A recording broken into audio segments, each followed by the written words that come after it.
13-14 साल के बच्चे, लड़का हो लड़की हो, पेरेंट्स को इस उम्र में क्या समझाना चाहिए उन्हें? कैसे उनको सेक्स एजुकेशन देना चाहिए? देखो, पहला जो सबसे बड़ा एजुकेशन है वो माँ बाप देते हैं। और मैंने हमेशा एक ही चीज़ पे फोकस किया है कि जो बाप है यदि वो अपने बेटे को ढंग से समझाए तो कभी एसटीडी उसको नहीं होगी, कभी भी उसको सेक्सुअली ट्रांसमिटेड डिजीज नहीं होंगे, सेक्सुअल प्रॉब्लम्स भी काफ़ी कम हो जाएगी।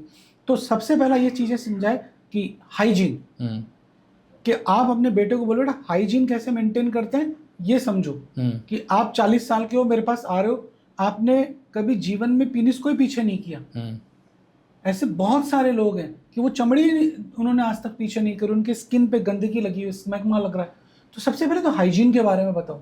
दूसरा, फिर उसको ये समझाना है कि सेक्स एजुकेशन क्या है, सेक्सुअल एटिकेट्स क्या है, कि जब आप 4 लड़कियों के बीच खड़े हो तो आपको किस तरह से सभ्य बन के रहना है। आप अपने दोस्तों के साथ कुछ भी बातें कर रहे हो इसका मतलब वो नहीं है।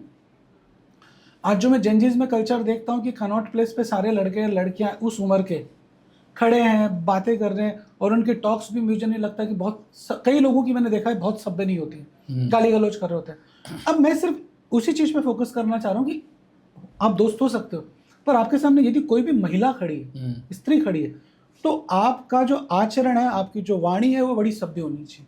तो ये आपको कौन सिखाएगा? ये कभी आपको दोस्त नहीं सिखाएंगे, पेरेंट्स सिखाएंगे।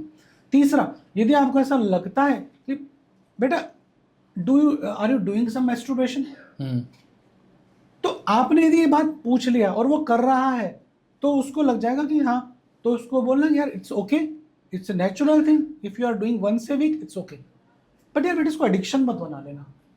नहीं तो क्या होगा, वो मैस्टरबेशन करेगा, बताएगा दोस्तों को, दोस्त बोलेंगे कि हस्तमैथुन करने से कमजोरी आती है, वो इधर उधर जाएगा। क्या सच्चाई है? बहुत सारे लोग आज भी ये सवाल पूछते हैं, जो टीन एज में है वो ही नहीं, जो बड़े भी हैं वो भी।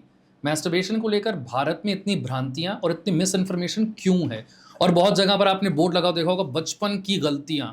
ये क्या, किसे बचपन की गलतियां बताया जा रहा है? देखो, भारत में ही नहीं, पूरी दुनिया के अंदर जो मैस्टरबेशन है उसको लेके बड़े मिथ्स हैं। अच्छा, मिथ्स होने का एक रीजन ये है कि ये एक ऐसी प्रक्रिया है जो जिससे सब गुजरते हैं। मैंने भी किया है, आपने भी किया है, हम सब करते हैं। तो अब इसकी एक चीज है कि यदि आप 5 स्टार होटल में खाना खाते हो महीने में एक बार, 7 दिन में एक बार, तो इट्स ओके। बट आप रोज खाने लग जाओ तो आपका पेट खराब हो जाएगा।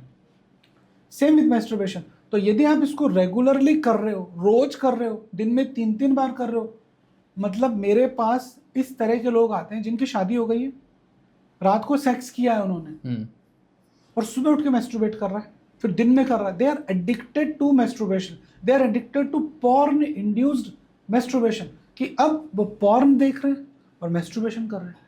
कितना नॉर्मल माना जाता है? Once a week it's okay. मुझे ऐसा लगता है कि वीक में एक बार यदि आप मैस्टरबेशन कर रहे हो, आपकी सेक्सुअल नीड है, आपकी सेक्सुअल डिजायर है, तो आप कर सकते हो। लेकिन यदि ऐसा लग रहा है कि बहुत ज्यादा अर्जेज आ रहे हैं तो 2 बार भी कर लोगे तो कोई नुकसान नहीं है। एडिक्शन नहीं होना चाहिए। एडिक्शन नहीं होना चाहिए कि मुझे रात को नींद ही मैस्टरबेशन करने की आती है। कि if you are a smoker और मैं स्मोक कर रहा हूँ और मुझे स्मोक करने के बाद ये लेटरिन आ रही है तो ये गलत है। Now you are addicted. पर मैं दोस्त के साथ हूँ, मैंने एक सुट्टा मार लिया, इट्स ओके। तो ये आपको हमारा जो जेनजी उसको समझना पड़ेगा कि भाई तेरे को वीक में एक बार अर्ज हो रही है। ये नियम मेल फीमेल दोनों पे बराबर जाता है? सब पे, हम दोनों सेम ही तो है। कि if you are a female और यदि आपका हस्बैंड कहीं बाहर है, दुबई में काम कर रहा है, आपकी अर्जेज हो रही है, तो आप कहाँ जाओगे? या तो आप वो सब करो जो नहीं करना चाहिए, और यदि आप कर रहे हो मैस्टरबेशन तो it's okay. Even I suggest कि एक डिवाइस और ले लो, वाइब्रेटर ले लो, डिल्डो ले लो, कर लो वीक में एक बार, क्या दिक्कत है? आपने अब जब जिक्र कर ही दिया तो मैं पूछ लेता हूँ, सेक्स टॉयज को लेकर भारत में इस समय की स्थिति क्या है? जो लोग आपके पास आते हैं, क्या वो यूज़ करते हैं? क्या यूज़ करना चाहिए? क्या यूज़ करने के कुछ फ़ायदे और नुकसान भी हैं? बहुत सारे लोगों ने इन्फेक्शन की भी बात इससे की है। इनका मार्केट इंडिया में कैसे बढ़ रहा है? देखो, सेक्स टॉय जो है एक डिवाइस है जो हमारे को प्लेजर देने के लिए बना है। अभी कोई भी चीज़ जो मार्केट में नहीं आती, तो पहला तो ये है कि हमारा जो सोसाइटी है, हमारा जो कल्चर है, उसमें एक प्रॉब्लम है। वो प्रॉब्लम ये कि न तो हम पूरे देसी हैं, न हम पूरे विदेशी हैं।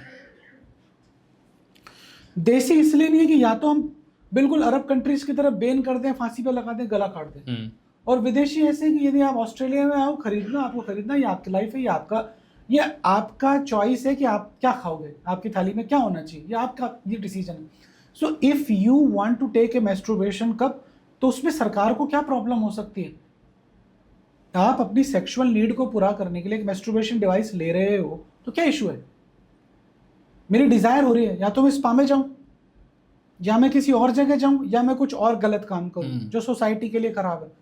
और यदि मेरे पास कोई ऐसा बेहतरीन डिवाइस है, और यदि मैंने उसके अंदर ही मैंने एक पार्टनर की वेजाइना को फील कर लिया, कि जैसे ही मैंने उसके अंदर अपने पीनिस को डाला और डालने के बाद उसमें मुझे फीलिंग आया वेजाइना वाला, क्योंकि वो जो मैस्ट्रोबेटर कप है उसके अंदर सॉफ्ट सिलिकॉन लगा हुआ है, जिसको इस तरह से मोल्ड किया हुआ है कि उसमें एक फीमेल की आवाज़ भी आ रही है साथ में, और आप उसको फील कर रहे हो कि मैं एक किसी फीमेल के साथ सेक्स करूं, तो ये ज़्यादा बेटर है या ये ज़्यादा बेटर है, कि आप इन्फेक्शन लेके आ रहे हो? I think this is more better. Same with female, कि आप किसी ऐसी जगह रह रहे हो जहां पर आपकी सेक्सुअल नीड है, लेकिन आप वहां जाना नहीं चाहते, आपको भूख लगती है तो आप रोटी तो खाओगे ना, तो आप वो डिवाइस लो, खरीदो और यूज करो, क्या इशू है?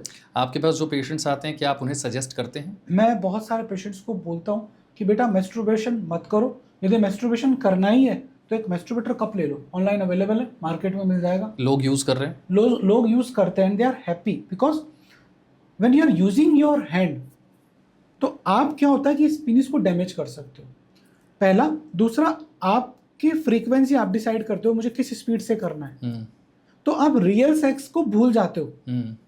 आज से 50 साल पहले शादी की उम्र 18 साल थी, आज शादी की उम्र 38 साल हो गई है। लोग 30 से पहले शादी नहीं करते हैं, और 30 में भी माँ बाप उनको कूट कूट के करवाते हैं। 30 में भी उससे सवाल पूछो तो ये बोलते हैं कैरियर अभी बना नहीं। तो आपकी जो नीड है वो कैसे पूरी होगी? मैस्ट्रुबेशन से। तो जब आप मैस्ट्रुबेशन रेगुलर बेस पे करने लग जाते हो, तो इस तरह से आपने मैस्ट्रुबेशन चालू किया, तो आप प्रेशर इस तरह से डिसाइड करते हो। लेकिन जब आप वेजाइना में होते हो तो वेजाइना इतना टाइट नहीं है, तो आपका ब्रेन एडिक्टेड हो जाएगा अपने हाथ से। अब आप किसी और जगह जाके इजैकुलेट ही नहीं हो पाओगे। बहुत सारे कपल्स हैं जिसको हम बोलते हैं डिलेड इजैकुलेशन, कि सेक्स कर रहे हैं, उनका पार्टनर बहुत अच्छा है, they have good sexual chemistry, but वो 1-1 घंटे सेक्स कर रहे हैं लेकिन इजैकुलेट नहीं हो रहे। इजैकुलेट कब होंगे? जब वो 1 मिनट अपना हाथ लगा लेगा, उसका ब्रेन एक्टिव हो जाएगा, वो इजैकुलेट हो जाएगा। सो ऐसी कंडीशन के अंदर जब आप हो, तो और ऐसी परिस्थिति आ रही है कि आपको मैस्ट्रुबेशन ही करना है, तो आप go for a sex toy.